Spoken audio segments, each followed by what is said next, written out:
The Kings cannot follow up their overtime performance against the Suns in San Antonio as they lose 116-96 in what was obviously a very disappointing performance. I kind of came into this game expecting a loss just because this felt like the ultimate trap game after an overtime big win. Then you go into San Antonio. And the obvious stat that you can point to as to why the Kings lost is the 3-point shooting. 10 for 38 for the Kings, 26.3% from three. And for the Spurs, you have 22 for 46, which is 47.8%. And this has been a theme for the Kings all season, not being able to hit 3-point shots. It's very confusing, but we can talk about that 3-point shooting. But there are also other reasons that the Kings lost this game. Because the Kings are a team that doesn't necessarily need to rely on the 3-point shot to win, and we've seen that early in this season many times where the Kings shoot poorly from three and they're able to win a game. And they could have still definitely won this game despite the poor shooting, but they played pretty horrible offense in the third quarter. In the second quarter, it was the defense. But maybe that's kind of it right there, is that's why you see such crazy 3-point rates in the NBA, because you're not going to be able to play your best every game. And so if you can just rise up and take three after three after three after three, it doesn't really take a lot of energy. And sometimes you're going to hit them and sometimes you aren't. And when you hit them, you win. And when you don't, you lose. The Kings don't really play like that. Although if they would have hit them, then yeah, they could have won still. But there are going to be some games where the Kings need to hit 3-point shots. And they haven't been able to do it at all this season. And that's absolutely a worry, because in games where they aren't able to be at their best, for whatever reason, whether it's because it's on the second night of a back-to-back or whatever, they're going to need to be able to win those games. And if you're not able to win any of those games with 3-point shooting, it's going to be really tough to rack up a whole bunch of wins. And it's just so confusing because they're good 3-point shooters shooting open shots and they just can't make them. And so it's like, is it just a team confidence thing where we're going to see one game where finally guys start making threes and it's like an avalanche and it finally comes? Because there's just no way that these guys are going to continue to shoot poorly from three. Just some of the 3-point attempts. You have 1 for 5 from Keon, 1 for 3 from Jordan McLaughlin, 1 for 5 from McDermott, Lyles 2 for 6, Herter 0 for 5, Fox 2 for 5, Keegan 1 for 5, Sabonis 1 for 3. And we're just going to have to keep waiting here until they can hit threes, because the Kings can be a good offensive team outside of the 3-point shot, but it's not going to be there every night. And they're going to lose way too many games if they literally can never shoot above 30% from three. There are going to be nights where you only score 96 points like they did tonight. And we're 11 games into the season. And so you just would have assumed that it would have come by now.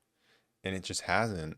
And the thing that makes me feel like it's just like a team confidence thing is because take Doug McDermott, who just has been, for his career, shooting at right around 40% from the 3-point line for most of his career. And then he comes here and he got open shots and he continues to not shoot well from three. And he hasn't gotten that many opportunities. And so you can keep giving him opportunities, keep letting him shoot the ball, and it should come at some point, but it just hasn't for really anybody. The only guy, Herter has had his hot nights. And then on lower volume, you have DeRozan, who's had his hot nights, and Sabonis. Fox a couple of times as well. But like in terms of the role players, there's just been nothing, and Keegan hasn't been able to hit it. And yeah, there's no answer to that. You just have to start making them. It's just confusing. But I still felt that like the Kings could have done so many things better to be able to win this game. And they lost this game. They lost this game in the third quarter, but it started in the second quarter. Coming into this game, I thought it was going to be an all-offense game, and not much defense is being played. And that's not how the first quarter started, which was actually exciting to me, because the Kings were playing some good defense. It was kind of funny to see the Spurs go to Harrison Barnes early on and let him go to work in isolation. But he didn't exactly have some huge revenge game. it was only Wemby that was hot early on for the Spurs. And for everyone else, the Kings were able to bottle them up, and they did it by forcing guys to make decisions with the basketball on their drives, not let them get all the way to the rim, make them make a decision on the pass, and then whoever was floating on the weak side in space was just picking the ball off. Kevin Herter was doing it a bunch. He had a few steals. He forced the first 3 turnovers for the Spurs. DeMar DeRozan did it as well. And so the Kings were very active, and you could live with Wembanyama just hitting these threes, and that wasn't really a problem. And the Kings were kind of just in their normal flow offensively. It wasn't the best, again, because they weren't really knocking down their threes, but they got some transition baskets. Trey Lyles came in and gave very good minutes. This was by far his best game of the season, where he played 27 minutes. And he was making nice defensive plays, being super disruptive, had some nice rebounds, took a charge later in this game. 1 steal, 2 blocks for him, and he did knock down 2 threes. And so that was very nice to see, because Malik Monk is going to be out at least 2 weeks here. So we needed some bench production. And so in the first half, we did get some bench production, which was really nice to see. Sabonis was playing well offensively in the way that he was just taking his jumpers with confidence when Wembanyama was just sitting in the paint. And then there was a nice play where Fox got Wemby to switch onto him, and he just pulled him out of the paint. The Kings went to Sabonis in the post. McDermott cuts. There's no rim protector because Fox has him pulled out on the wing, and McDermott gets an easy bucket inside. So the Kings weren't super hot offensively, but they were playing hard defensively, and the offense was just solid. And if the Kings could have kept playing that way for the entire game, they would have just kind of probably eased along for a win. Maybe the Spurs would have gone on a run and they would have had to fight for it late. But it felt like a game that was in control in that first quarter. And then the Kings went with Lyles at the 5, and he hit a corner 3 as Wembanyama, again, was not going out to him. And so that was huge, because that's exactly the point of that small lineup, is to be 5 out, to pull rim protection away from the paint, to be able to generate these open looks. Lyles also had a very nice putback, and things were looking good. And then the Spurs went on a bit of a run, and that wasn't necessarily unexpected when you have Sabonis on the bench, and we know that the Kings are not the best with Sabonis on the bench. So it's like, okay, the Spurs go on a run. Wemby gets it going. He can't miss from deep, right? I mean, what are you going to do about that? He's getting offensive rebounds because there's no one to really rebound. You have Keegan guarding Wemby. It's not the best matchup, but you just have to survive those minutes. And that's what they did. They survived those minutes. Jordan McLaughlin got 9 minutes in this game because of no Malik Monk, and I liked what I saw in the first half.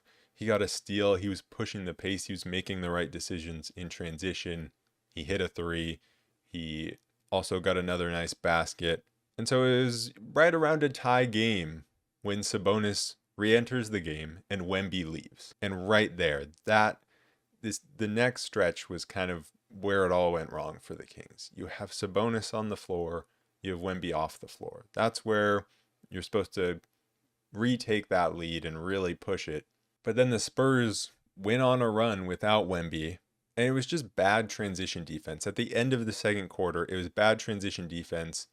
The Kings wouldn't match up, even after a made basket, and the Spurs weren't even necessarily pushing it that fast. And the Kings kind of just turned their brains off, weren't not locked in, and let the Spurs get some easy ones, whether it was a Harrison Barnes and one at the rim because they were late to match up. So McDermott kind of had to fly out to the perimeter to HB. So then HB gets the lane and drives, or just leaving guys open from 3 in transition. And also Keegan threw the ball away twice, and the Spurs were hitting their 3s. And so obviously a very bad ending to that second quarter, not offering resistance defensively, even when Wembanyama was on the bench. And it was very bad vibes, but guess what? The Kings were only down 5, so it should have been fine still from there. But then the Kings pretty much came out in that third quarter the same way they came out in the third quarter in Phoenix. Difference being, in this game, they were down 5 at halftime. Against Phoenix, they were up 7. They could afford to do that a little bit against Phoenix. And it still took a pretty crazy comeback in the end to be able to send that game to overtime. So you definitely can't do it when you're down 5. I just didn't like the way the Kings came out defensively because with Wembanyama, if he's just making his jump shots, then he's making his jump shots. There's not much you can do about that. And I didn't like how the Kings were just sending bodies because what are you going to do? Wemby has it in the mid to high post against Sabonis, and you're just sending Kevin Huerter from the other side of the court to go double? What's the point of that? Because guess what? Wemby can get the same shot whether he has 1 or 2 defenders on him because no one's going to contest his shot. Or he can just throw over the defense for an open 3. So I didn't understand the game plan there. I would have just much rather lived with Wemby not being as hot from deep or from anywhere in the second half. And if he was, then fine. Then you just try to get it back offensively because the Kings had a lead in that first quarter when Wemby was on fire. So I didn't understand the defensive game plan there. Once Wemby has caught the ball and he's faced up or whatever, and he has time, it's too late, right? You can't send a guy then. If you want to send it right as he's going to get the ball to try to knock the ball away, that's one thing. But once he has it, it's too late. But then the offense was a whole different story, and that was the main problem. The main problem was absolutely the offense in that third quarter. They scored 16 points, and they went on a 5-minute field goal drought. And it just seemed like they panicked, and it was the same thing against Phoenix, where it was early shot clock, chucking up bad jumpers, everyone trying to do it themselves, and losing their patience offensively. I talked about this last time against Phoenix, where the Kings offense is so elite when they're just patient because they can just attack over and over and over again, and somehow they will find a gap. But when you just dribble up the court, one pass or no passes into a jump shot, that's not how the Kings have ever won a game this season.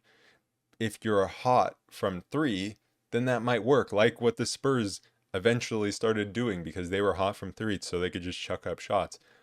But the Kings haven't been good shooting the 3 all season, so why all of a sudden do you think that's just going to change? It's definitely not going to change from pull-up 3s like the ones they were getting. The way that the 3-point shooting is going to change is starting off with open 3s, and then once you heat up a little bit, then you can start taking some other 3s. But the real problem for me, was one of the things we were kind of sold with signing DeRozan is this type of thing won't happen. You don't go on a 5-minute scoreless drought. And DeRozan was out there for the entire thing and he just didn't touch the ball. And then finally, I think out of a timeout, they ran a play for him. He draws a foul. It wasn't a shooting foul. So then what do? They have Trey Lyles just like chuck a 3 off a DHO with Sabonis or whatever it was. They didn't go back to him. And then they finally went to him again and he draws another foul, right? And finally, when Fox came out of the game, they started going to DeRozan more and he actually started getting the offense going. I'm like, how do you not do that for 5 minutes when you're getting no good shots? And DeRozan doesn't touch the ball. I just feel like that can't happen. Because the way that this Kings team all season has withstood other teams being hot from 3, in which the Spurs were, is just by keeping it close, by getting to the free throw line, by getting inside, and just trading 2s for 3s, and eventually the other team cools down and you get some stops, and then you make it back up. But the Kings didn't have the patience for that. And maybe that's one of those you're on the second night of a back-to-back things that I was talking about earlier, where that's when you need the 3s to start going down because you don't have the legs to be able to go inside over and over again. But at the same time, that doesn't explain why DeMar doesn't get a single touch. And then by the time the Kings figured out, hey, we got this pretty good scorer over here named DeMar DeRozan, we should probably keep going to him. By that point, it was just too late. And they tried to grind back into it. It's just what Mike Brown has preached. You have to hit singles, not home runs. And that is the opposite of what the Kings were doing in that third quarter. The Kings didn't play good defense in the second quarter. And like I said, there were things I thought they could have done better defensively in the third quarter. But I think it is the offensive end that they lost this game by letting the Spurs get away. You can't go on a 5-minute scoreless drought And that's something I expect when you have the bench in and not the starters in. And then the fourth quarter, it was just, you have to hope that you start hitting some shots and they don't. And it just didn't happen. And the fourth quarter was as simple as that because the Kings tried and they tried doing what they should have been doing in the third quarter, hit singles, get inside, get twos, but the Spurs just at that point wouldn't slow down. So I don't know. I don't really have much of a takeaway from the fourth quarter because they played kind of how they had to play, which is just hope that your shots start going down and they start missing. That's how you have to play when the other team has a lead that is that big with that little time left.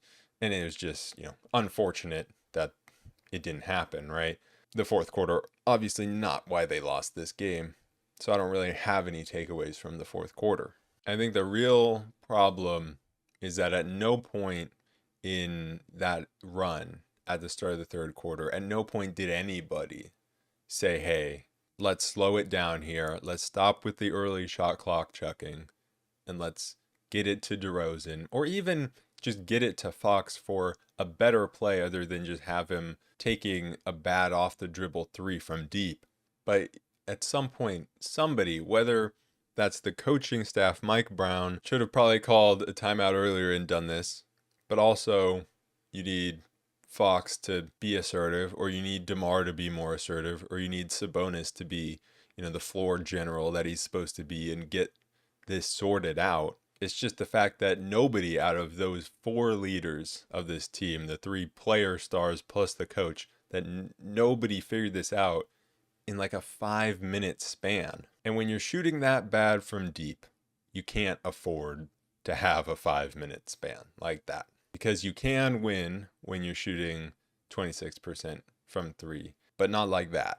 I think one of the things people are going to talk about is the 3-point defense, and rightfully so, because they allowed, almost 48% from three, 22 threes. But that's really not one of the things that I emphasize about this game. The Wemby threes, you just have to live with. There were a few times in that second quarter where the transition defense was bad.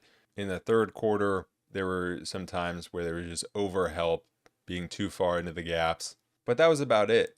I mean, in the fourth quarter, they made some tough threes. And throughout the game, they made tough threes.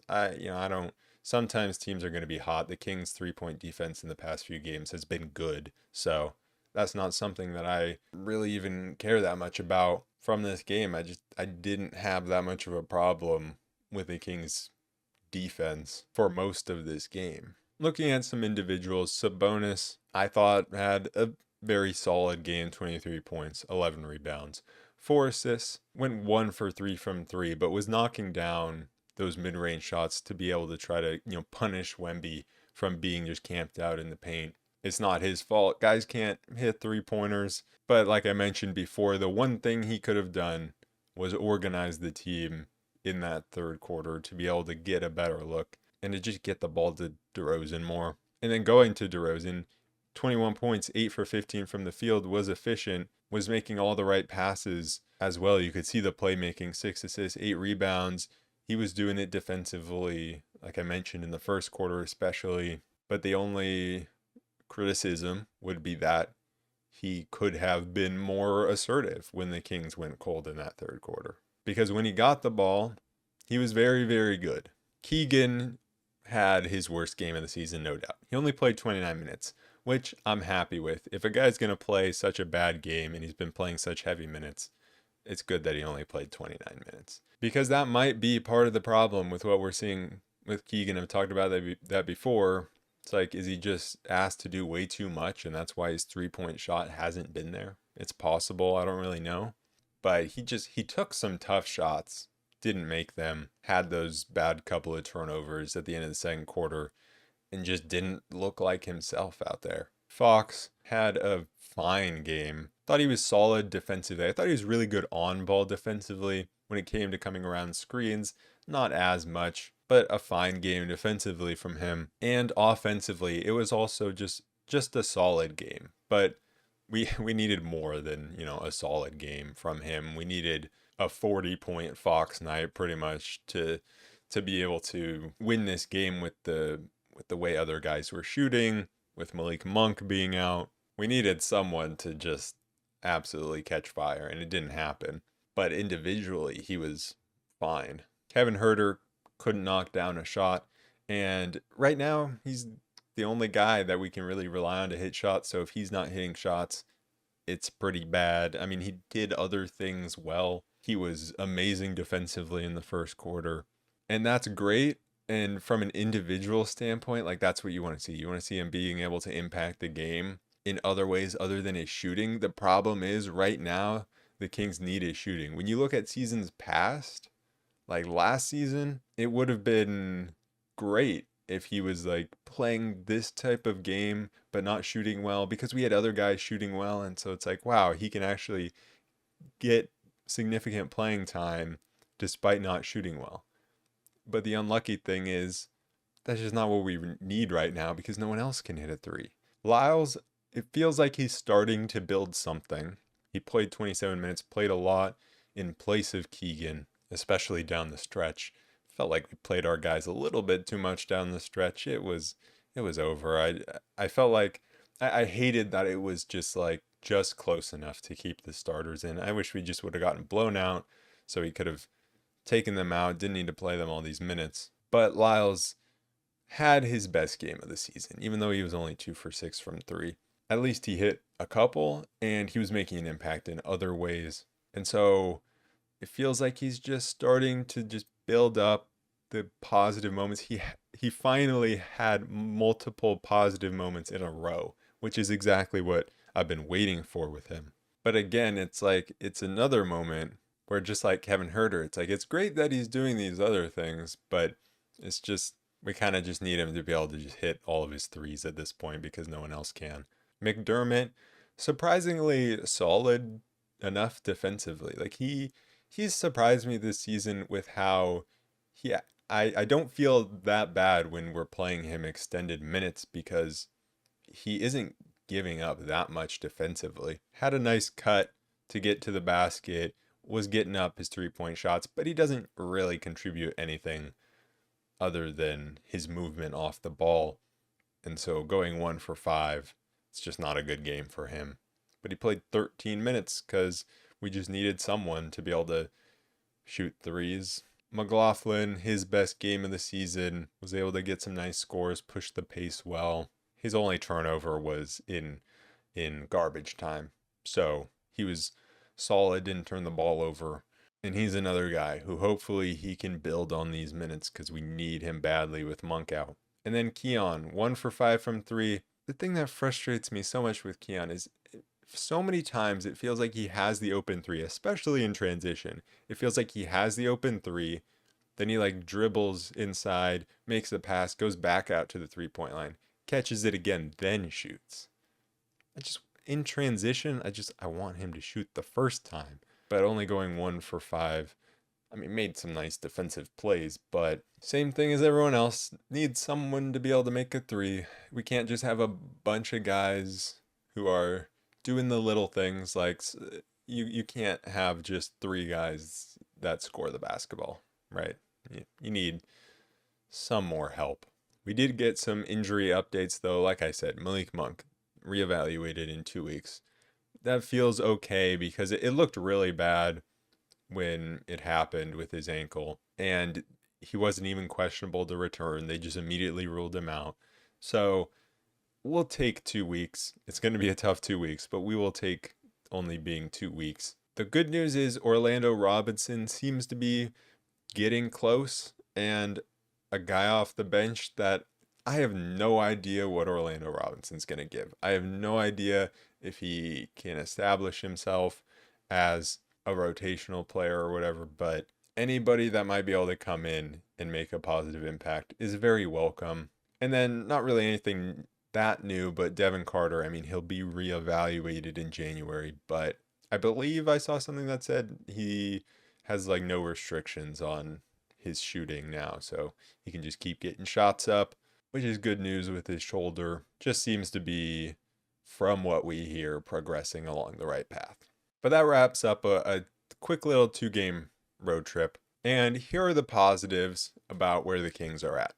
The Kings are 4-3 on the road. They've had a road-heavy schedule only played 4 games at home. They're 2-2. That's the bad news. They're 2-2 at home. That continues to be a theme with this team.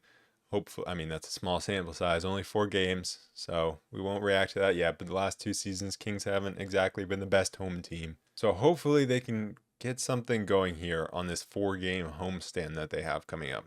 And it's 2 tough games, 2 easier games. And if you want to look at it in terms of how the Kings view it, how Mike Brown and the coaching staff view it, where it's, 5-game chunks. The Kings went 3-2 in their first 5 games, 3-2 in their next 5 games. Now they just started their next 5 games with a loss. So you got to go 3-1 in these next 4 games, because so far in both the 5-game chunks, they've won them, right? You go 3-2, you go 3-2, you go 3-2. And so I guess for me, the hope is like they've been able to do that without shooting well from 3. The hope is, and we're just going to keep hoping until it either happens or we get to the end of the season, that at some point the Kings will start shooting better from 3, and that will then allow them to go on a run. It's kind of like when you view the season as one game. In the game, the Kings are in the first quarter and they're just keeping it close, maybe keeping a little bit of a lead through their 2-point shooting. They're just, they're hanging in it, they're keeping it close, so that when they start firing from 3, then they go on that big streak. So that's kind of where I view the Kings at right now in this season. They're going to play against Phoenix. Phoenix looking for their revenge. It would be kind of hilarious if the Kings in this, little 3-game stretch went 2-0 against Phoenix and 0-1 against San Antonio. But how I'm viewing these 4 games, you win against Utah, you win against Atlanta, and you win 1 out of 2 against Phoenix and Minnesota. The Kings do have to play better 3-point defense in this coming game against Phoenix, though, because Phoenix missed a lot of open shots. And so did the Kings. But at least as a Kings fan, I have a lot more faith in Phoenix starting to hit those open threes than the Kings to hit their open threes at this point. So that's going to be the key. You can't allow them to just shoot open corner threes the entire game. Anyways, that is it for this episode of the Roll Report. As always, thank you to the members, No Rain and Joe Mama, for supporting the channel. If you got this far, make sure to leave a like, leave a comment, subscribe. Make sure to subscribe. That's what really helps me out. And I'll see you guys in the next one. Peace.